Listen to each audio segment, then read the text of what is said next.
To all the people who work as carers in haunted houses, what were some of your best reactions?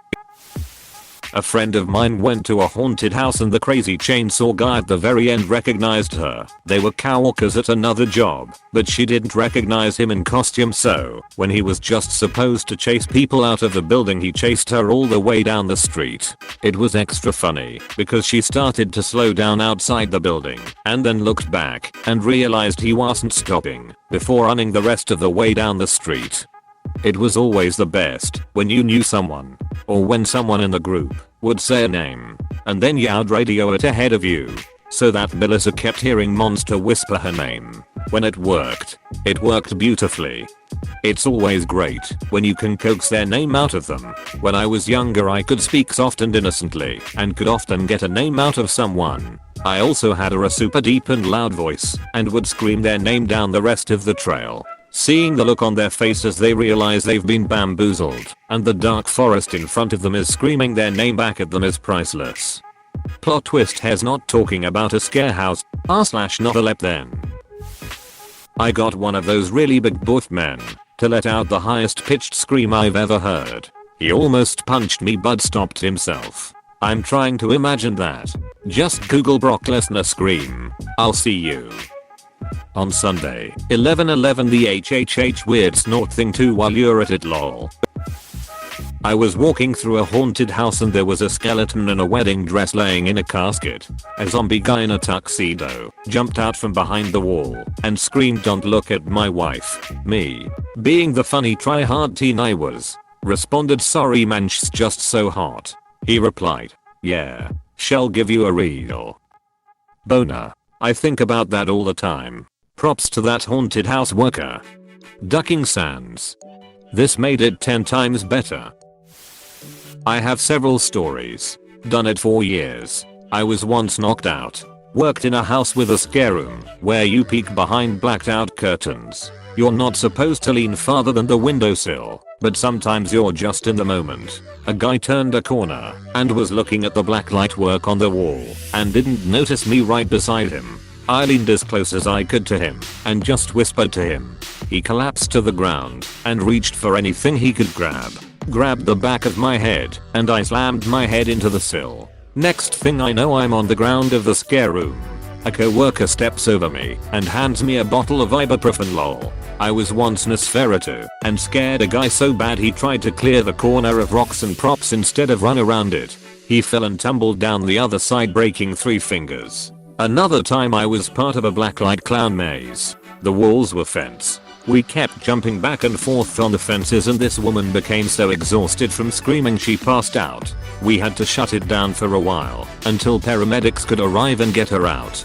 She was terrified of clowns, so we couldn't be around her when she was waking up. We had to get our management out there for her while we waited outside. She really went to a clown maze when she's terrified of clowns? From what was understood, yeah. When she collapsed, a few other clowns and myself went over to her as caring human beings, and her S/O told us we need to get out of sight because she was afraid of clowns. I don't know why she went and lol. I love the idea of these concerned, anxious onlookers offering water and a jumper to rest her head on whilst in horror clown makeup and circus clothes. She may have went to cute clown maze while being afraid of clowns, but it's for the same reason we like horror. No true reason. Not a worker, but when I was kid, like 6 or 7, I went to a haunted house with my dad. While we were walking through, a staff member with a Jason mask and a huge cleaver appears out of nowhere. He bangs his cleaver on a table near my hand and screams at me. I was scared out of my ever-loving mind, but my panic reaction was to ask an adult for help. And since he was the only adult around, I blurted out, in the tiniest kid voice, "Where's the exit?" He growled again, which scared me again, which made me ask again, much louder this time, "Where's the exit?" So he pointed with his cleaver and snarled once more. There was a hint of sadness in his final growl. In hindsight, I think it probably looked to him like he couldn't scare a child. I want to go back in time and let him know it was one of the scariest moments of my life. But my parents had trained me very well. Sorry, Anonymous Jason. I didn't mean to emasculate you. I found that this is common. It's easy to startle a kid, but to get a prolonged scared reaction just doesn't happen half the time. I don't know if it's because they feel safe with their parents, or if they know it's fake, or they accept that it's real, and don't know the world enough to know it's scary, but whatever the reason, a lot of times a jump scare and a quick shriek seems to be the best you can hope for. And honestly, I prefer that. I don't want to terrify children. Man, no wonder performers messed with me so much. When I went to haunted houses as a kid, I always looked terrified, and it felt like every performer made a point to come right up to me and terrify me.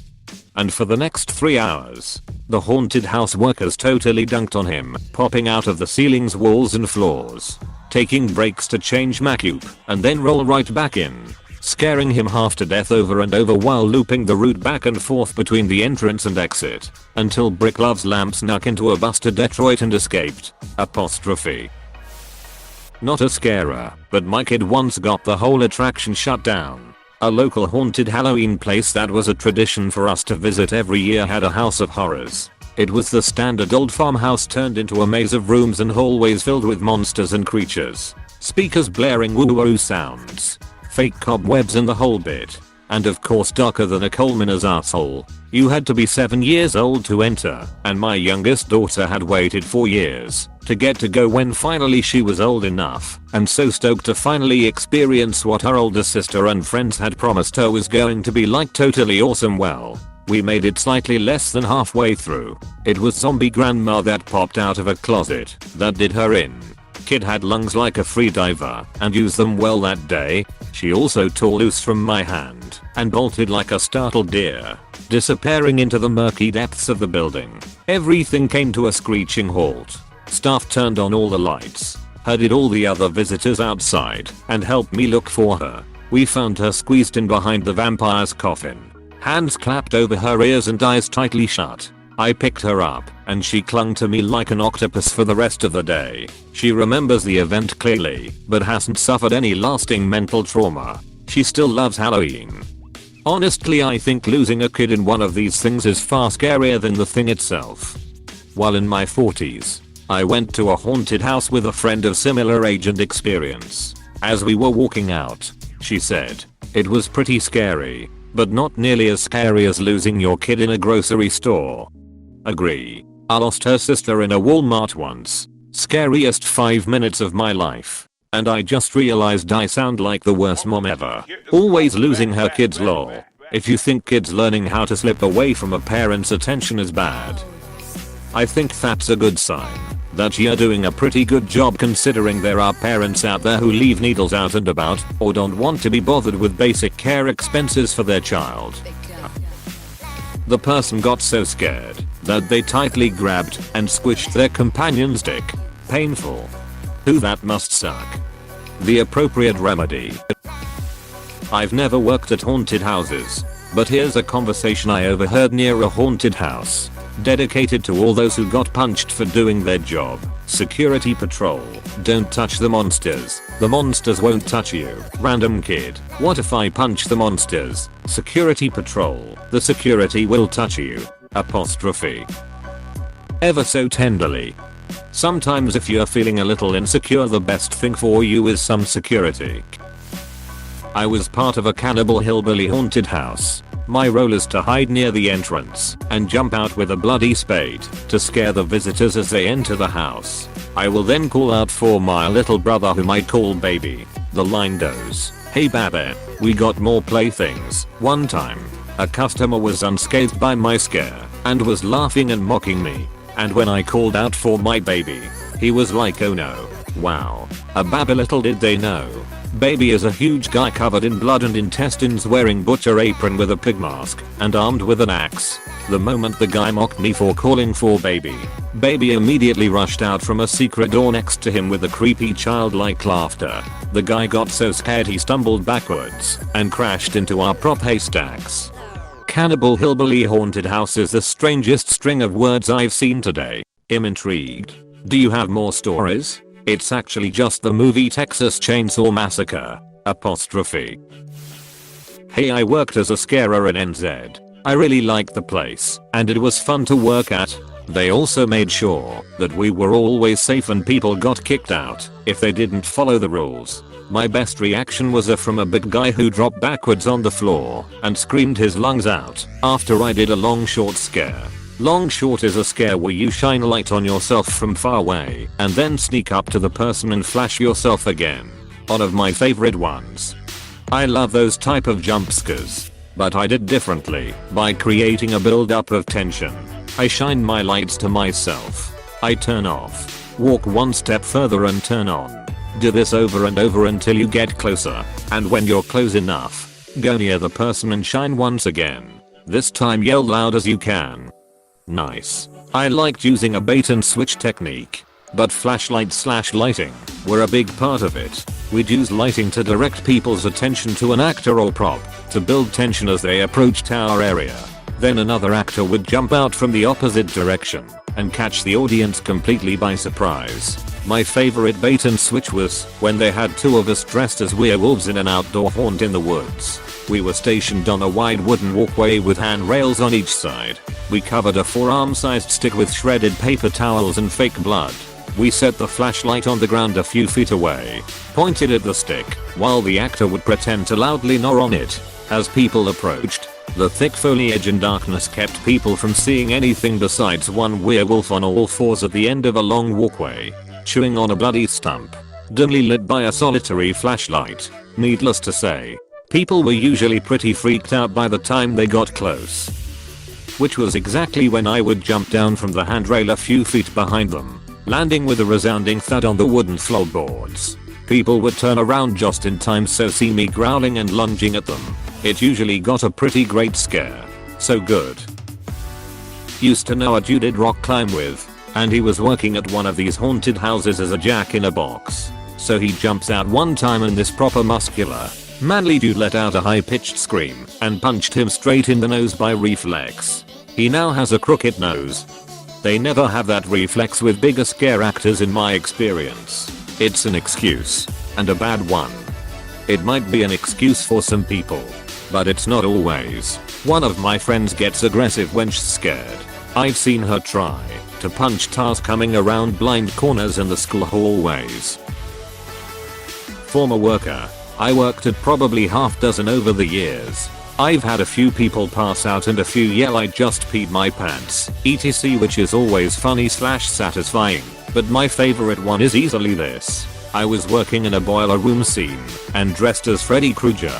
The setup was a large boiler that made you look to your left while I came out behind them on the right side. The door was straight ahead in the direction people were already walking, so they usually walked/ran towards it. Someone designed the hallway to take a 90-degree left turn as soon as you went through the door. So many people ran into the wall. Lol. Cue 4 or 5 large high school footballers, all in their jerseys, in a single file line looking pretty scared. I jumped out behind the last guy. They all screamed at the top of their lungs, booked it towards the door single file pushing each other, and the first guy went right through the plywood wall. The rest of them piled onto each other at the hole in the wall. I guess all that mass coupled with speed and football strength pushing all at once was too much. I started laughing, and so did they. They got up, apologized, and continued down the correct hallway. This made me laugh. Thank you. A little kid was on his dad's shoulders, and when I was done yelling he said, "Who are you?" And I kid you not, I started laughing. I couldn't stop. His reaction was so calm and honest. Really is a story for the books TLDR. Little kid is not afraid and makes me laugh. Ha. I've actually gotten a similar one in the past, though I was only haunting my parents' front porch for Halloween. That, along with a little boy repeatedly and fearfully insisting you're not real, will be with me forever. You should responded, "Neither are you." Geez. They wanted to scare the kid, not throw him into an existential crisis. A friend of mine got pepper sprayed twice. That was fun for him. Who TF gonna bring pepper spray to a damn haunted house with intent to use it? Seriously, this should be cause for assault charges. Fairly certain it is. And that many places require you to sign a form that states exactly how ducked you are if you hurt an actor. Hey, thanks for watching, and don't forget to subscribe.